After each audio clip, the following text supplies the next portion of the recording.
Thank you so much for joining me on the next installment of Coming Clean on Crowdfunding, where we hear from Alastair Luft, the author of The Battle Within. And I'm very excited to be speaking with Alastair because he's Canadian! And I'm biased because I'm Canadian too. But more importantly, he's actually been able to obtain more than 800 pre-orders for his books. So that's a very impressive feat, and we're very lucky to hear how he went about doing that. So without any further ado, first question. My name is Alastair Luft, and I'm a debut author with Inkshares. My daytime job is in the Canadian military. I'm an infantry officer. And the story is about a soldier who is very active and then comes down with post-traumatic stress. And so the novel is really his struggle to deal with post-traumatic stress. What steps did you take to get to where you are today? I did go through about 6 months of trying to get the book published through the traditional route. I was getting frustrated, having gotten another rejection, and then I found the Inkshares site, and I signed up for it essentially on spur of the moment. And then my wife kind of committed me by posting it on Facebook, and then within like a couple hours, I'd already had people start to commit to it. So then I was really all in on trying to make the campaign work, and then it just really took off from there. What is your primary source of pre-orders, and how did you go about building that community and growing it? First order connections, like the people who actually know you, then second order ones, which are, friends of friends, so to speak. And then the third layer of people who don't even know you, they have found out about the campaign somewhere else. I think for everybody, really, that first segment is the one that is going to be the biggest for you. How I reached out to them, was really a variety of different social media. So Facebook was really big for that.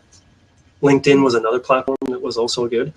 And there was a lot of word of mouth, direct emails back and forth. My network was actually quite large. So although I had pretty basic skills in a very basic platform on Facebook and Twitter as well, I was still able to use direct sort of network to reach the people who were going to support.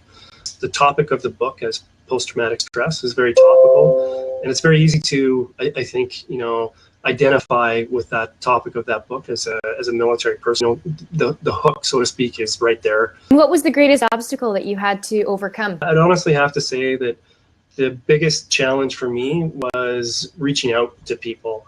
I'm not sure, if it's cliche to say that authors in general are a bit introverted. I'm certainly introverted myself, and it was tough to write something and then put it out there for someone else to look at. If there was one thing that you would say absolutely do to anyone who's considering doing this or who is doing it, what would it be? Start building your networks now. No matter what kind of network it is, they're all based on the same principle. Nobody is going to enter a relationship with you, whether it's face-to-face or on Twitter, and then automatically, buy in unless it really engages them. People, it's the same on any network. People, those relationships establish over time. Whether it's Facebook or Inkshares as well is a great forum for networking with other authors, but it is based on collaboration, and it has to be a back and forth, and that there's something for each person on that. It's not totally selfish. A great resource for stuff like that is Tim Grahl. He talks about marketing. How marketing is about being relentlessly helpful. If you can approach your networks like that you're really helping people, and then in turn they will actually help you. The next question you have to figure out is, what are the networks that are best for you? Because I think it's different for everybody. What would you do differently, if anything? My first response would have been, my gut response would have been, well, I would have planned it. But to be honest, when I was thinking about it a bit more, I think I would have talked myself out of it if I had done that. I would have, if I'd gone through it really dogmatically, I would have been, well, I need to build up Facebook, et cetera, et cetera. One of the services I engaged was like, hey, we'll put out all these press releases.